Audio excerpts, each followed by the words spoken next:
Hey guys, what's going on? Welcome to the Programmer's Tavern. In this video we're going to talk about Spring Shell. I will show you the basics and we'll develop a small project with it, including how to compile a native binary. First off, Spring Shell is a project to help you develop command line tools. It falls under the Spring Framework umbrella, and I know by now you're probably wondering why you would want to develop a CLI tool with Java and Spring instead of, let's say, Bash script, Python, or even JavaScript. At the end of the day, a Java tool, even if compiled natively, will use considerably more computer resources than a Bash or Python script. So why should we use Spring Shell? Well, at least in my case, it's just because I've already got some experience with the Java and Spring ecosystem, and developing tools with this stack will take me way less time than any other stack. So yeah, it will consume more resources, but I'll finish off the project in a fraction of the time. So with all that said, let me show you the final project before we dive into the implementation. So as you can see on the screen, we have a folder called stuff and a native executable called zipper. This executable is the final version of the project we are going to create in this video. So let me first show you the contents of the stuff folder. There's actually just one file called important.txt, and let's catch the content of this file, classic hello world. So this is what we are going to zip. Let me show you how to do it. First we call the command line tool, then we tell which command we want to execute, which in this case is the compress command. Then we tell it we pass the input parameter, which is the folder or file that we want to compress. In this case is the stuff folder. And then we pass the output parameter, which tells where we should save this zipped file and how we should call it. So in this case I'm going to save to this specific folder, and I'm going to call it, misspelled output here, and I'm going to call it stuff.zip. So we got a nice message saying that everything was successfully compressed. If we list the contents of this folder, we can see right here the zipped file. So what I can do now, I can remove the folder. Let's remove everything. If we list it, let me clean it. If we list the contents of this folder, we can see that the folder is gone, the stuff folder. So now if we execute the decompress command, and then in this case the input is going to be the zipped file, and the output is the folder where we want to decompress it. In this case, I want to decompress it to the same folder.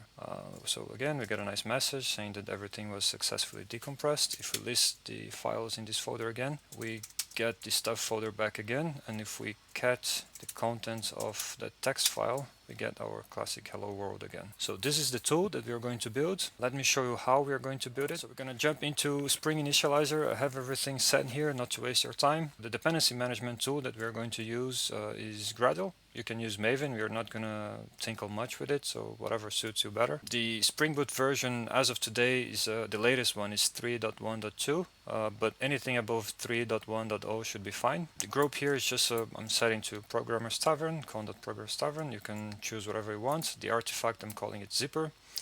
I'm not changing anything else here. Java version, I'm keeping Java 17. You can use Java 20 if you want. There's nothing here specific to Java 20 that we're going to use, so I'm just keeping Java 17. The dependencies, I wanted to keep it as simple as possible, so I'm just adding Spring Shell as here and the Graal VM native support, just because as I mentioned before, I want to show you the native binary, like how to compile a native binary so you can use it without even having Java installed in your computer. Okay, so after that you click here on generate to create the project and you decompress it and you import it into your IDE. I'm going to use IntelliJ IDEA, but you can use whatever suits you better. I'm going to try to use the terminal as much as possible so it's like IDE independent. So I have it imported here. The first thing we're going to do is we are going to change this application.properties to application.yaml. It's just a preference of mine. It's just easier to read in my opinion, but you can keep it as properties if you wish. Oh, and then we need to decide which command we want to create, right?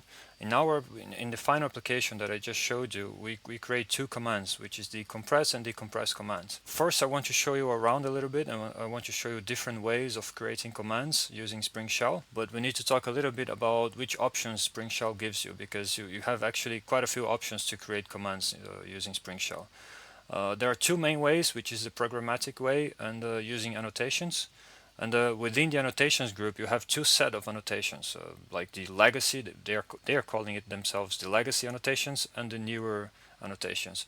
So I'm going to show you all of them just for you to have an idea of what exists and what can be done. Most probably if you look up online some Spring Shell projects, you will find them using the legacy annotations. So that's why I want to show you how it works, at least in a basic level. But we are going to complete this project, the final project, the zipper, using the newer API or the newer annotations. So let's begin by creating a very simple command using the legacy annotations. So I'm going to call the package here legacy, and the class we're going to call it legacy annotations command. We need to tell Spring that this is a shell component. It's very similar to the add component annotation that Spring provides. So basically we are asking Spring to add this class, this object to the bin context, so Spring can handle it. And then the second thing we need to do is to actually create our command. So with the legacy API or the legacy annotations, we call it shell method. The key is actually the command's name. So in this case, let's just call it test. We're just going to create a very simple test here. We can return anything here in our method, but Spring Shell is going to call the toString method of whatever object we are returning. So I prefer to return either a string or void, really, like don't return anything. So in this case, I'm going to return a string. I'm going to call it test, just because I'm not very creative. So let's just return a very simple string here, testing the legacy annotations. Okay, so this is all we need to create a very simple command. It's just gonna print out this string that we are returning here, and that's all it's going to do. So I'm gonna open the terminal here. I'm gonna clean and build this project so we can create the jar files. Okay, the project is built. Let me make it a bit easier for you to see everything. So if we go to the folder build /libs, if we list the content here, we can see our jar file here. So it's not going to be as fancy as the final version that I showed you as of now, because we need to compile natively to have that binary. But right now we can execute using the classic java-jar and then the jar name. And the command that we created was this test command, right? So we just passed that as a parameter right here. We execute it. We're going to get a bunch of garbage from Spring, like the banner and everything, and some logs. I'm going to show you how to remove those in a second. But here's our message. So this is a very simple version of Spring Shell commands using the legacy annotations. So let me show you how we can remove all this garbage here, all these logs, the banner and everything. So here in application.yaml, I will paste a bunch of code here and I'll explain what exactly each of them is doing. This one is basically telling Spring Shell that we don't want to print it to any console. Like we're saying that there is no console. We don't want to print any logs, basically. That's what we're telling Spring Shell. And this one, we are just turning off the banner from Spring. And this one is a bit more complicated because this is more related to the interactive mode, which is something that I'm not going to talk about here in this tutorial because it's not very often used. I think it's more like the shell mode is when you type the CLI name and then takes you into another shell where you can execute commands straight ahead. So it's more like interactive. I don't see people using it that much. Most of the time they want to use the non-interactive mode, which is just you type the CLI tool, you pass the command and then a bunch of parameters and it just returns whatever you want. So that's why I'm turning off this shell history here. Is basically saving all the history of the interactive commands that you are typing and saves it to a file actually. So that's why I'm disabling it, because I don't plan to show anything related to the interactive mode in this tutorial specifically. So we are turning it off as well. So we don't create any extra file when we are executing. Actually, if I show you right here, you can see that this file was created right here. So this is what I'm talking about. This Spring Shell history enabled equals to false actually will prevent this file from being created. So that's why I'm setting it. And this file only contains the commands that you executed in the interactive mode, which we didn't. So if we cut the contents of this file, there is nothing here because we didn't use the interactive mode. So it's completely useless for us. That's why I'm removing it from here. Okay, so now if we build it again, that's a clean build. Let's build it again. Then we go back to that same folder, build /libs. We got a new jar here.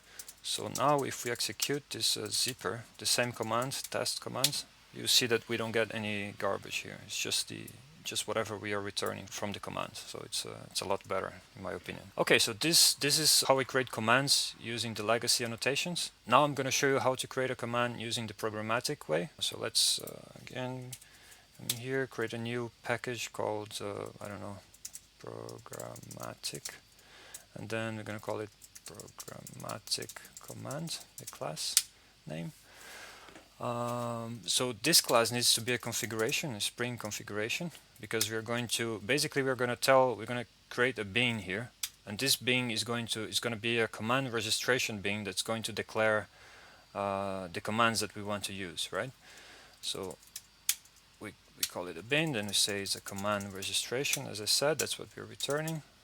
Give the same name to the method's name, and then we return command registration builder. Can build it again, build it here. And then here what we're going to do, the first thing we need to do is to specify the command's name. So in this case, let's call it programmatic. And then we give it a target. With the function, we get a small context here. So basically we say what we want to return. So in this case we are testing programmatic commands. And then here we just need to pass n, because we could in theory add another command here and keep going. But we just want to build, we just want one command. Very simple, but I don't think it's as easy to read as the legacy annotations command, but just want to show you how it works. So let's build it again here in the terminal. Gradle clean builds. So now if we execute java.jar, it was in builds, libs, zipper. If we execute the same jar, but now passing the command programmatic, we'll get a different message. Yep, testing programmatic commands. As you can see, if we call programmatic, we get our command that was registered through the programmatic way. And if we execute the test thing, we should have called it legacy to make it look better, but whatever. If we call it test, we get the message from the legacy annotations here. So these are the two different ways of creating Spring Shell commands. Now I'm going to show you the third one, which is going to be, it's the newest API, and we're going to build our final project with it. The first thing we need to do is to add two classes that we will need as dependencies. So let me create a new class here. I'll call the package utils, and the first one I'm going to call zipper. And then I'm going to come back here and I'm going to create a second one called unzipper. I'm going to paste the contents of these classes because I don't want to waste your time showing you things that are not related to Spring Boot. You let me know on the comment section if you want me to explain more, like how to, like the intricacies of zipping and unzipping files with Java. So just have to import the dependencies here. If you use IntelliJ, you can use F2 to go to the next error, and then Alt Enter to actually import the dependency.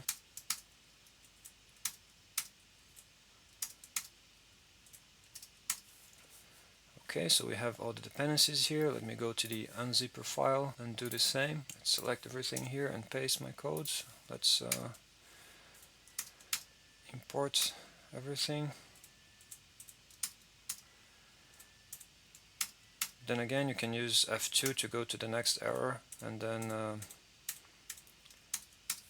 Alt Enter to import the dependency. We will use these two classes. You can see that I've annotated them as components, and we use these two classes to zip and unzip files.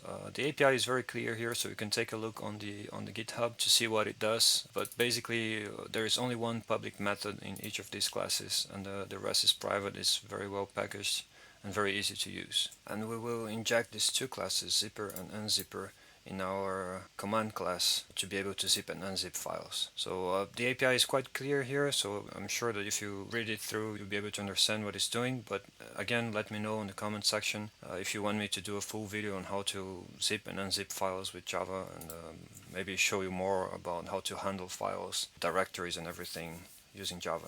Before we move on, I just want to do some refactoring here. So I want to actually move both these packages, legacy and programmatic, to a new package that I'm going to call commands. So let's create this package first, and then I want to move both of these into commands just to make it a little bit cleaner. and then we're going to be able to create all of our commands here within this commands package. Okay, so now we're going to dive into creating our main command, the one that will actually zip and unzip files and folders and stuff. So I'm not very creative with names, so I'm just going to call it main command. And the first thing we need to do here is that we need to annotate this with commands, which basically the same as Spring Shell is going to tell Spring that this is Bing that needs to be added to the context, and that it's going to hold some commands here. That's what it means basically. We can pass a group here as a parameter. I'm going to call it compression. What this group means is that when we list the commands available that our CLI tool can execute, we'll have them grouped with this group name. So if I create another class, let's say that here I have this programmatic with other classes, with other things like the other operations, other commands, we can group them in different sections, in different groups, of course. So in this case, I'm calling this compression. So if we ever create another, we will not do for this tutorial, but I'm just teaching you as a good practice. So if we ever create a new command here, we could create another group that by the time that someone lists the commands, they will have a better structure of what each command does within groups and stuff. So it just makes it a bit easier to read. So the first thing we need to do here is to import those two dependencies that we've created before. The first one is zipper, and then the second one is the unzipper. We're gonna inject them through a constructor. This is, if you're not aware, if you're wondering why I'm not just using an auto wire here, this is just easier to test. We are not going to create unit tests here in this specific case, but it's still good, like it's easier to test if you need to, because then you can just inject the dependencies through the constructor and you will not need to use some kind of magic reflection or anything like that to be able to test your classes. So let's finally create our compress command, which is going to be the one to zip files and folders. To give it a name, we need to pass this another command. I know it looks redundant at first, but you get used to it. So this is how we name this command here. We're going to call it compress because it's the one to actually zip files. I'm just calling it compress instead of zip because it's a bit more generic. And then we need to give it a description. So I'm just going to say it compresses files or folders, and then we can actually start creating the method. So we're going to say it's a public that returns a string because we want to return a message when it finishes, and then we're going to call it compress as well. And we need two parameters here, and the parameters within this new set of annotations is actually called options. Option in this case singular, right? And it needs a long name, which is what we've been using so far. We call it like inputs, outputs, and things like that. But we could also create short names for this if you want to create like shortened ways of calling the parameters. The first one is the input parameter. The description here is going to be a file or folder to be compressed, and we're going to call this method's parameter input path, and then the second parameter is going to be the output, right? And the description is just the compressed file name. You can be more creative here if you wish. And this method's parameter, we're going to call it output path. Now we can actually get into the implementation of all of this. We're going to call our API that we've created before to zip files in this case, and then we're going to call the zip method, and we're going to pass input path as a parameter and the output path. After this command has executed, we can return a message telling the user that everything was successful and the file or folder is compressed. So I'm going to use this format method here because I want to use some strings like the input path and the output path as a part of the message. So I'm going to say input, which is the input path, successfully compressed to the output path. I am gonna append this with a system.line separator. This is the same as, if we come back here, the same as doing something like this, but this backslash actually works for Linux, but it doesn't work for all the systems, and I'm not sure if it works well for Windows. I think it depends on the terminal or shell that you're using. So that's why I avoid using it, and I prefer to use the system.line separator from Java that's going to identify which system we're using and then use the correct line separator. And then we need to pass the two parameters here that we used, the input path and the output path. And this is basically the string that we are going to return. And then the second command here, you know the drill, we're going to call it, in this case, decompress. And the description, very simple, decompresses files or folders. And then the method, in this case I'm going to do something different here, and I'm going to return void, or actually I'm not going to return anything, because I'm going to show you how we can achieve the same results by just printing out a message instead of returning a string. The same as before, we will need two options or two parameters. The first one, again with the long name, we call it input, and in this case the description is the file or folder to be decompressed, and we call this parameter input path. And then the second option, we call it the output, and the description, it's actually the folder where the decompressed files will be put in, right? And this parameter is what we call the output path here.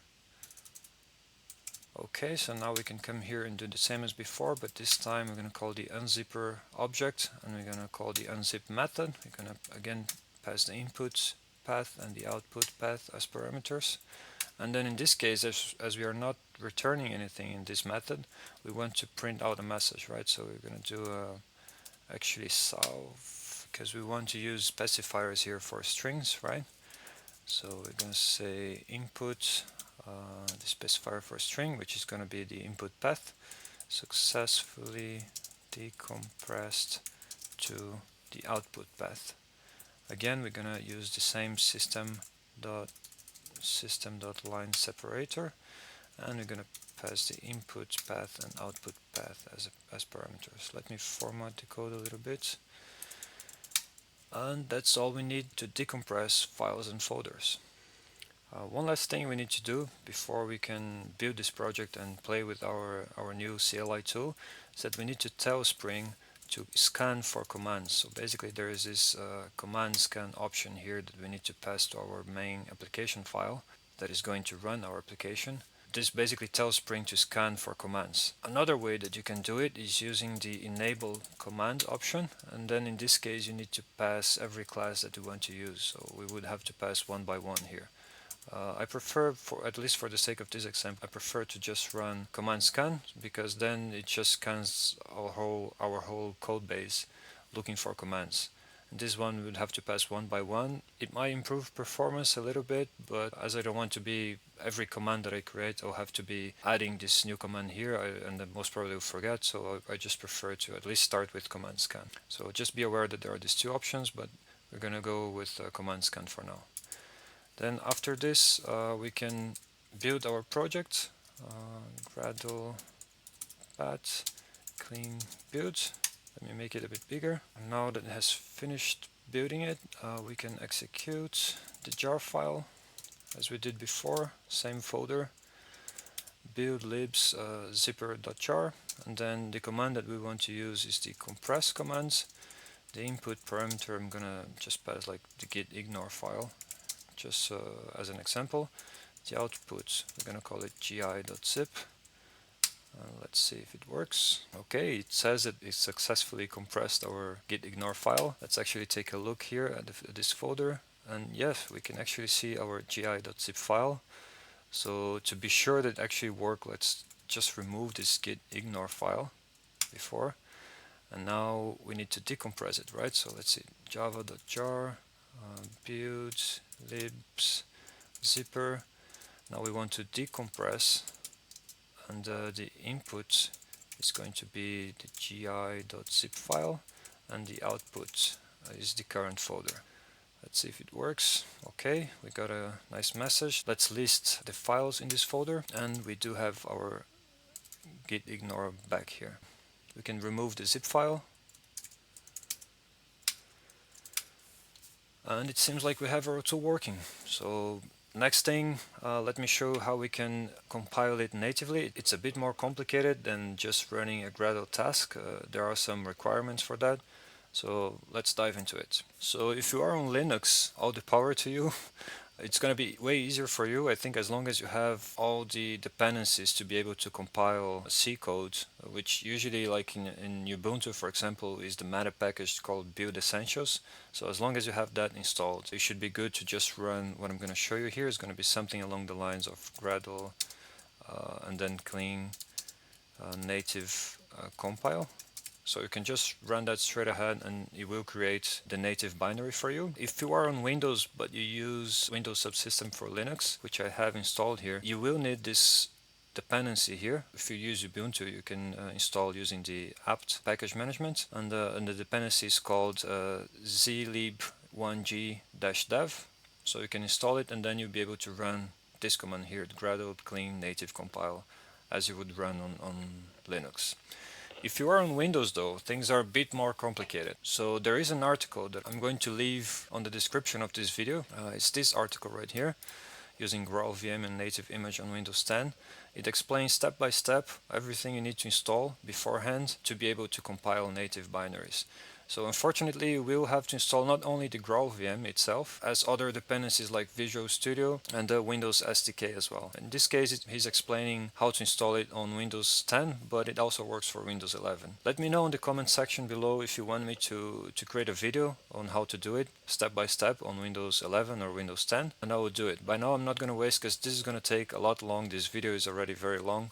So I'm not gonna go step by step here on how to install Visual Studio and Windows SDK. I'm just gonna suppose that you're gonna go, if you are on Windows 11 and you are not using Windows Subsystem for Linux, that you're gonna go over this article and follow the steps and then install everything, and then I'm gonna show you what you have to do. So once all of these dependencies are solved, basically you need to open this this specific terminal here, which comes with Visual Studio Tools. So it's called x64 Native Tools Command Prompt. So you have to be specifically on this terminal here to be able to compile native binaries using GraalVM. And the second thing, of course, you need to have GraalVM installed. So as you can see here, I'm currently using this version 22.3.2 of GraalVM. Anything above it should be fine. And also you need to be aware that this version relates to Java 17. So if you were using Java 20 before, you need to get a GraalVM. I don't know if GraalVM supports Java 20 as of now, so you need to be aware of that. But if you were using Java 17, as I am, you'll be able to compile it. Then after all of this is done, so remember that you need to be on this specific prompt here. If you are on a PowerShell like I was before, showing everything, it will not work. So you need to be here on this specific prompt, command prompt here. So if you open your Windows menu here, you can look for it once you have installed Visual Studio and Windows 10 SDK or Windows 11 SDK. Then you see this option here on your menu. So that's what you need to open. Then once you are here, we can execute the Gradle bat file, clean, and native compile. So it just finished building here. As you can see, it took close to a minute to finish. It's quite resource intensive, this process, but it does work. I think it works better on Linux, but it works just fine on Windows as well, as long as you have all the dependencies. So I've cleaned the window here, and now I'm going to show you where this native binary is. I need to list the directories of this build, /native /native compile folder. So as you can see here, we have this zipper.executable file. So I'm going to copy it over to my sandbox so we can play with it again. As you can see here in this file, I have the previous zipper that we were playing with, and the folder. I'm going to remove both the zipper.executable and also the stuff.zip. And I'm going to copy over the newly generated binary file to the current folder. And now, as you can see, we have back again this newly generated binary file that we've just created. So we can execute the same commands as before, zipper.executable, and then we want to compress something, and the input is going to be the stuff folder, and the output is going to be stuff.zip. It successfully compressed it. You can see, like, because I'm editing the video, so maybe you are not going to notice it as much, but actually it executes a lot faster than when I'm executing the jar file. So that's a nice thing. If we list the contents of this folder, we have the zip file there. I can remove the stuff folder, everything. Let's list it again. Let me actually clear it. Let's list it again. So I have only the binary file and the compressed file. So now we need to execute zipper again and decompress. And in this case, the input is going to be the stuff.zip, and the output is going to be the current folder. And if we list the files again, we can see that we have this stuff folder back again. Let's check the content of that file that is inside the stuff folder. And we have our hello world as before. So that is it for this tutorial. If you have stayed until the end, thank you very much for watching it. Let me know in the comment section if you have any questions. Any feedback is much appreciated. Do subscribe and like the video if you would like to see more of this kind of content, and I'll see you on the next one. Thank you.